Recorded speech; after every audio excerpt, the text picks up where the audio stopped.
Okay. Well, good morning, everybody. The first thing my mother always taught me was, she said to me, when you meet a group of industrious people like you, is wear a jacket, look smart, and show them some respect. And I'm going to really ask you, I'm really dying with heat today. Does anybody have a problem with me removing this jacket? Thank you. Excellent. Right. What I want us to look at today is, we spoke about meeting your future today, and that's not a bad thing. That's a good thing. Because the biggest challenge we have in our lives is we're so wrapped up in living in the past, where all that stuff that happened in the past. You know, I had an alcoholic father, so because of that, I can't today. And because I had my handbag stolen in 1953, I am having challenges with my life today. You also, let's have a look at the future. Okay, we look at the future and we say, you know what, Andrew, when I get that 5 Series BMW, or when my kids go to varsity, then I'm going to be happy. Huh? Let's just go back and have a look at our lives. That big finish, primary school. How many people found that the highlight of their lives? Or high school. We get to high school and we finish high school, but before we get there, like, it's 40 days to go. And we've got that calendar and we're marking them off. And the big day comes, and we wake up in the morning and it finishes and we go, what was that actually all about? It was like pointless. Well, that's what you're setting yourself up for, because if you're sitting there and you say to yourself, I want to be happy when I get whatever it's going to be, do you think that's going to be the highlight of your life? I don't think so. So what have we got? I want you to meet your future today. I want you to meet your future right now. Does anybody know the definition of insanity? Albert Einstein's definition of insanity.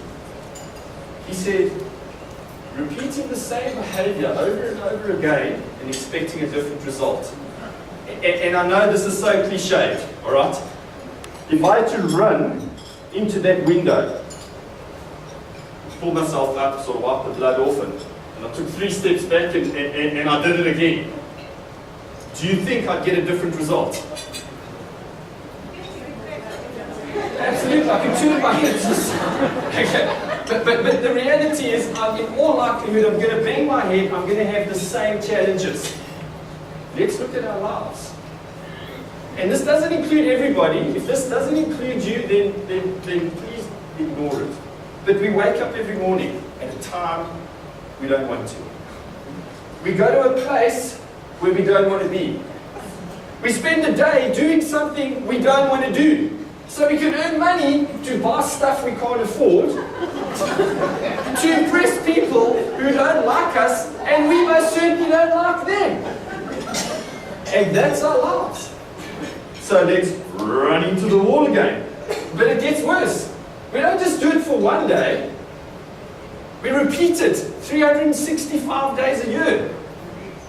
And then we get to the end of the year, and all we are is a little more disgruntled, a little more wrinkled, and a hell of a lot more unhappy. And we go, you know what?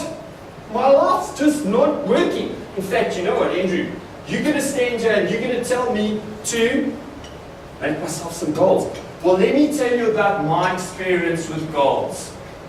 Last year, I had a goal. Okay, granted, I called it a New Year's resolution. And this year, I was going to make changes. I was going to change my life. I was going to be healthy. I was going to be fit. I was going to be in shape this December. And I went to gym on the 3rd of January. I had to park 1.5 kilometers away from the gym because there were so many people there. But that was a good thing, because by the time I got to the gym, I felt like I had my workout already. And I got in on the machines. The people were standing 10 deep at the machines. And so I thought, okay, I've done a 1.5K walk, so I did a 1.5K walk back to my car, and I did my training for the day. And I went 3 more times in January. And then February came, I parked right outside the door, because there was no one there anymore. And I went into the gym and I did my thing twice in February. Okay? March came, and you guys have got to understand, March is a rough month. There's a lot of public holidays and stuff in March, right? So getting to gym was hard.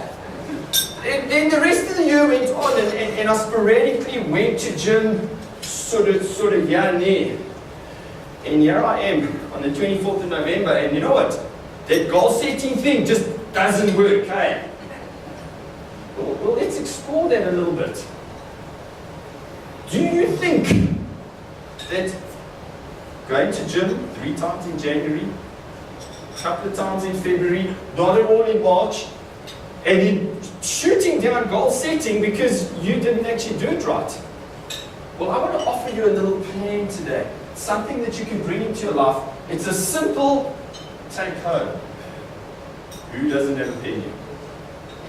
Take home. Simple little story to remember. Plan, do, review, and improve. So what you constantly do is you plan, what am I going to do? Get off your butt, take action, do something, review it, and ladies, think about this. You know what you do, hey? You stand, you go up to your husband and you go, does this dress make my bum look fat? Very unfair question to the husband, right? If he says no and you go out and it is fat, he's dead. And if he says yes, he's dead anyway. So let me give you some advice. It's called review. Get on the scale.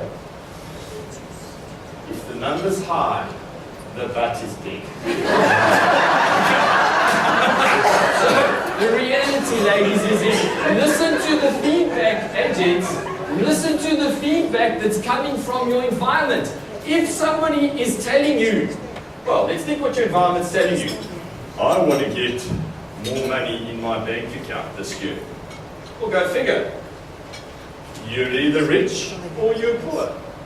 You're either thin or you're fat. You're either healthy or you're unhealthy. So listen to the feedback that's coming from your environment. Review the actions that you're taking, in other words. Is the stuff I'm doing every single day delivering the results that I want? If it is, keep doing it. If it's not, part 4, improve it. Plan, do, review, improve.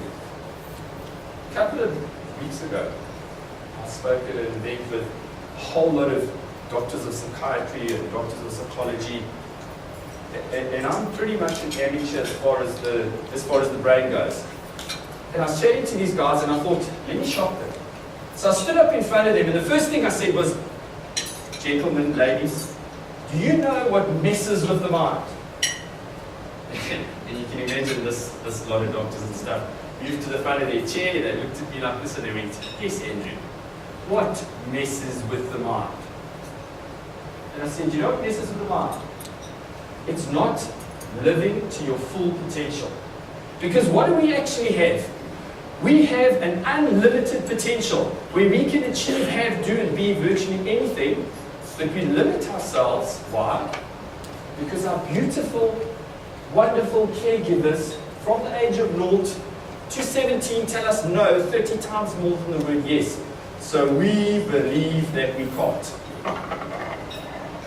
What are we capable of achieving? There was a 62-year-old grandmother, Maury Payton.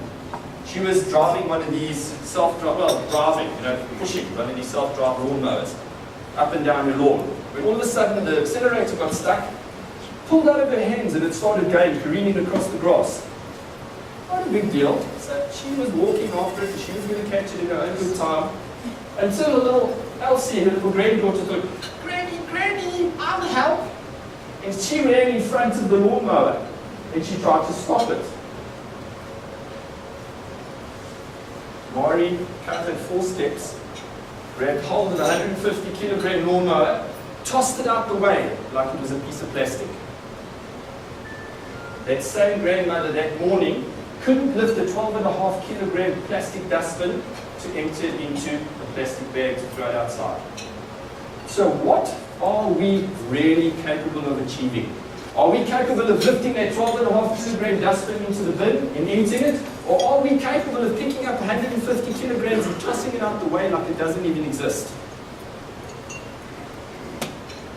How about this story? 13-year-old little girl living in poverty. She has a little girl. There's no way of supporting this child.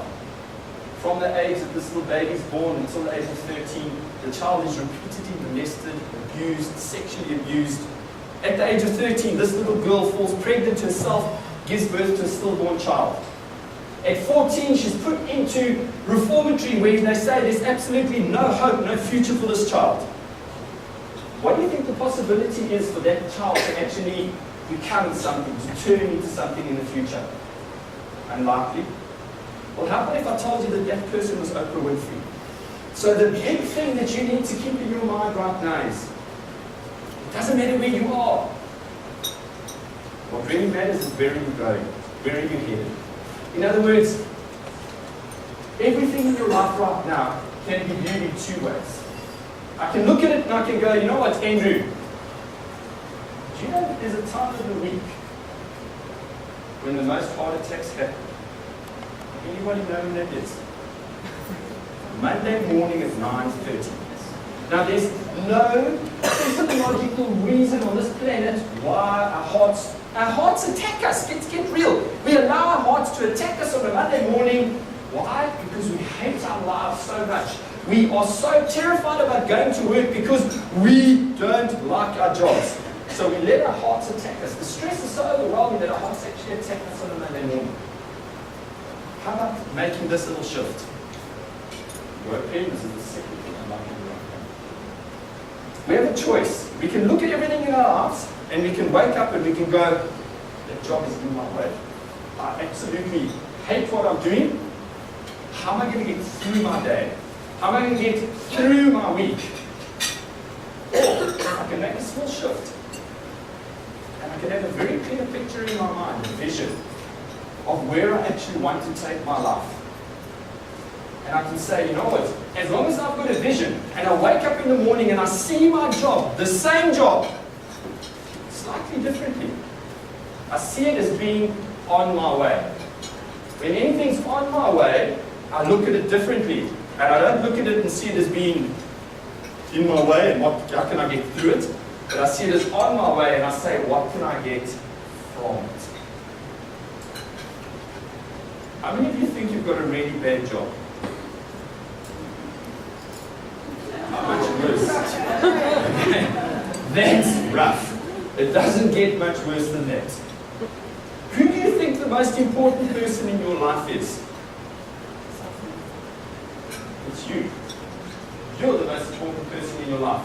And you know when you get onto the aeroplane and they give you that briefing, and you go, Steph comes over and she says, ladies and gentlemen, in the unlikely event of a water landing. Now let's think about that, okay? Planes don't land in water, they crash in water. So in the unlikely event that we're going to crash into the water, please understand that your seat cushion will serve as a flotation device. And on swimming to the shore, please take the seat cushion and use it as you would for the rest of your life. You can take it to the compliments of the airline, or my all-time favorite. In the unlikely event of a cabin depressurization, the masks will fall from the ceiling. When you stop screaming, pull the mask over your face and breathe normally. I don't know about you, but I don't know if I'm going to be breathing normally when the plane's crashing. Okay? But breathe as normally as you can. And if you've got more than one child with you, pick the one you love the most and put the mask on your face. But let's try and take this one step back. And it's about the mask. If I had to help one of my screaming kids first, and put the mask on them first, and I didn't put the mask on myself, how likely is it that I'm going to black out and I'm actually going to not be able to help anybody around me? So who do I need to help first in my life? Who do I need to take care of most in my life? The rest. You need to work, and bosses, just stand back and don't come and beat me up for the next thing I'm going to say. Okay, it is a good thing. You need to work harder on yourself than you work on anything else in your life. And that includes your job. You need to work harder on yourself than you work on your job. You need to work harder on yourself than you work on your relationships. You need to work harder on yourself than anything else. Because when I work harder on myself, I become more. As I become more, I attract more. As I attract more, I become a better employee, a better husband, a better wife, a better spouse, a better person to have a relationship with, a more fulfilled individual, contributor to the community as a whole. So what is your commitment to making things better for yourself? What are you doing to make yourself better every single day? And I can hear everybody going, you know, Andrew, you don't know my life.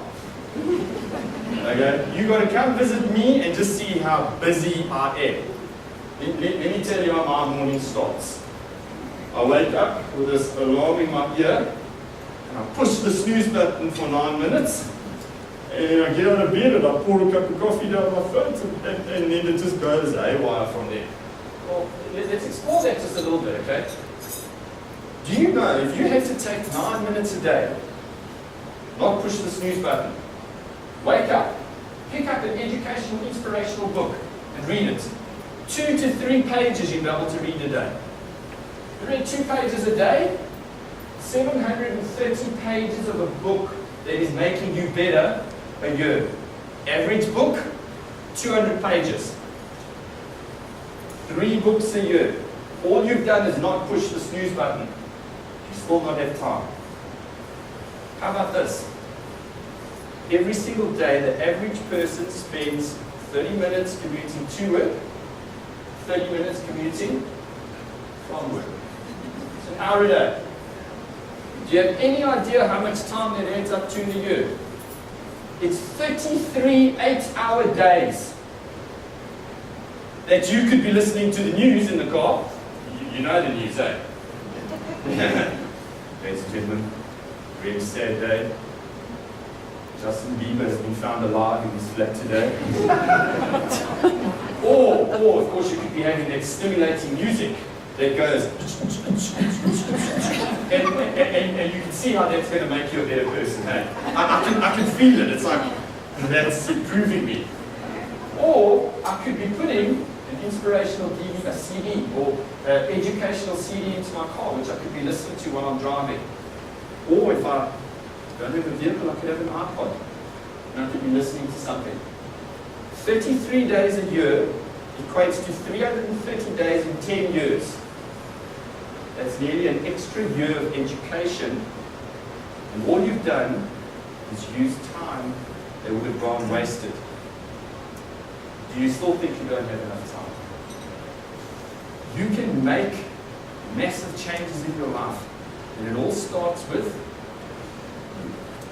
If you're not prepared to make those changes, if you're not prepared to take the bull by the horns, I love cliche, take the bull by the horns and make the difference, something amazing is going to happen. Nothing. Because we're going to arrive somewhere 5 years from now. My question to you is, where? Is it going to be somewhere that you've decided you want to arrive? Or is it just going to be, well, you know, my life's just like a paper cup in a car park. You know, I wake up every day and sort of whatever happens, I kind of accept that's just the way it is. And you know what? If I want to foretell my future, you know what I do? I sit under a pyramid and I chant, throw bones. I go and see the lady with the crystal ball. Well, let me tell you a much better way of foretelling your future. It's called meeting your future right now. It's called know with absolute clarity, what do I want in my future? Once I have a vision, once I know exactly what I want my future to look like, I have something to move towards. Because success is not a destination, as we found out right in the beginning. Destinations are disappointments. Success is a direction. So know the direction that you want to take your life. Know the direction that you want your life to go. And you move in that direction. Wake up every day and introduce 5 things into your life. This is the third thing I'd like to go on. It's called your code of personal achievement. You wake up every single day and you carry out 5 tasks that are going to move you closer towards the success you want. Because you know what the most amazing nation in the world is? Anyone know what the most amazing nation is? It's called determination. And if you have determination and you're prepared to get away from the most scary nation, you know what the most scary nation is? And no, it's not South Africa or Afghanistan. It's procrastination. Alright? So you need to get a picture in your head and you need to stop procrastinating and you need to become determined to succeed. You need to bring a simple adage into your life. And that adage is 3 words. I will until. How many people in this room are walking? All of us. Do you have any idea how hard it is to learn to walk? Walking is falling. We need to allow our bodies to fall forward, and as we fall forward, we catch ourselves, and then we just repeat that. When you're a little toddler, that's a whole lot of neural connections that your brain needs to make to learn to walk. So how many times do you think a toddler falls down and gets up? It falls down and gets up before it learns to walk. I know. Mom, I've done this 50 times and I'm not doing it again. It's too hard. Is that what kids do? No. Kids basically say, Mom, I will keep trying until I learn how to walk. I will keep going until I learn how to walk. Why? Because the incentive is big. He looks around, she looks around the environment and she goes, everyone's mobile. I'm not. There's a massive reason why I need to learn to walk. So how about if I had to take a plank about this wide, I stuck it across the floor. And I said, I'd give anybody in the room 100 rand if you'd walk over that plank. How many people in the room are going to take my 100? Well, I guess there's no one that wouldn't take my 100. But I changed one thing. Put that plank between those 2 buildings now. And I say, right, it's raining, the wind is blowing. How many people are going to take my 100 now? But I changed one thing. You're on that building, here's the plank. Your child's on top of this building. This building is on fire. The flames are licking at your child's feet. How many people in the room are not going to run across that plank, grab their child and run back to the other building? What changed? All that changed is the reason why. Maury Payton could pick up a 150 kilogram lawnmower and toss it out the way like it was a piece of plastic. Why? Because her grandchild was about to be shredded to pieces. She had a massive reason why. There was a lady, Angela Cavallo. She was standing in the States in her kitchen, and she heard this blood-curdling scream come from outside. She went running outside. There was her son, under a 1964 Chevrolet Impala. She grabbed hold of that car, she lifted it, and she held the car off her son for 5 minutes until the neighbors arrived, reset the jack, pulled her son out from underneath the car. The Olympic record for the women's deadlift. Now these are trained athletes that are Olympians. 605.6 pounds. They estimate that Angela held 1,200 pounds off her son for 5 minutes. She had a massive reason why. Does anybody in this room, or should I rather say, is there anybody in this room that can write me a check for 1 million rand right now? How about I say that everybody in this room probably could, if you had a big enough reason why? How about if I said to you, I've got a property, it's worth 35 million rand. I want 1 million rand for it today, you can sell it tomorrow for 35 million rand. Do you think you could find a way to get that million rand? Do you think that you could get up there and find that million rand? Big enough reason. And for those of you that don't invest in property, you're going, you know what, that's ridiculous. How about if your child was kidnapped? And somebody said, you know what, $1 million, otherwise you don't see your child again. Do you think you could make it back? Do you think you could find a way? Search deep inside yourself. Listen to that voice. That all-knowing voice that's inside you. And I can hear a lot of you going, what voice is he talking about? That's the voice. Okay? The one that said exactly, that's the one. Listen to that voice. We've been trained since children to turn down the volume on that voice. Girls, you're a lot better at it. You listen to your intuition. Guys, we've taught ourselves to turn the volume of that intuition down. Listen to that voice. Find out what success means to you. What does he say? Well, isn't it fame, fortune, success? Isn't that what it's all about? Well, really? Lindsay Lohan's money, fame, pretty much everything going for her. But she goes from one rehabilitation centre to another, to jail. Is that success? Amy Winehouse died the other day, drug overdose. What does success mean to you? Because when you know what success means to you, you're chasing after something that has meaning to you. If you don't know what you're going after, you're going to arrive there one day like Amy Winehouse, like Elvis Presley, like River Phoenix, like so many people have arrived at success and gone, what's all about?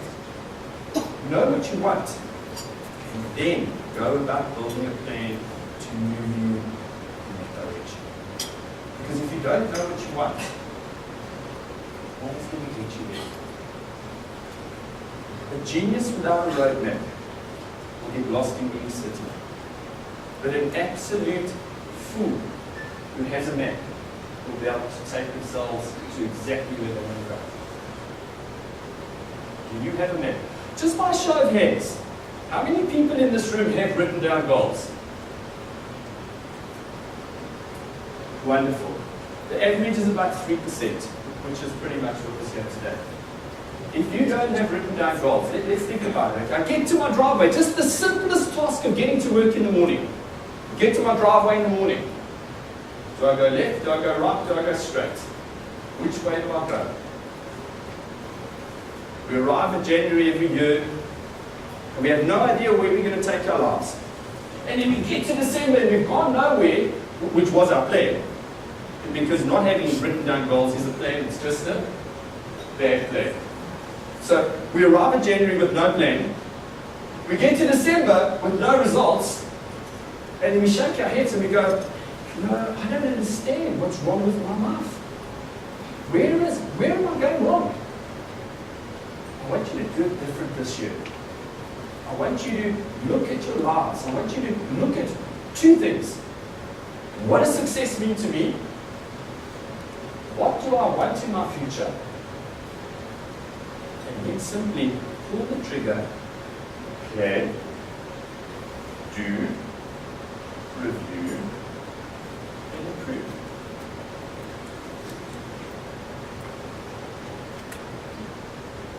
Does anybody want this 50 rand? Anybody in the room want this 50 rand? Anyone? No. Really, anybody want this 50 rand? I seriously want to find out if anybody wants this. Does anybody at all want this 50 rand? Anyone want this 50 rand?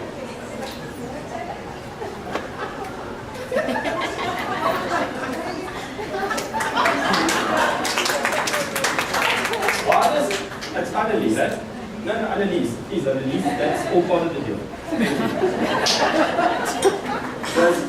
Why does Annalise have it and no one else in the room has that 50 rand? Correct. So, no amount. I can have the best plan. I can spend my entire year building the most incredible plan. And I do nothing with it. How many of you have that 50 rand? One person has it because they took action. So, this time, not 3 times in January, this time do it differently.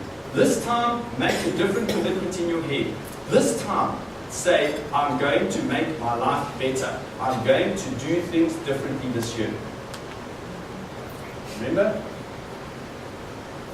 If I keep doing that, if I don't change the way I do things, can anything in my life change? So this time, take notes. Plan, do, review, improve.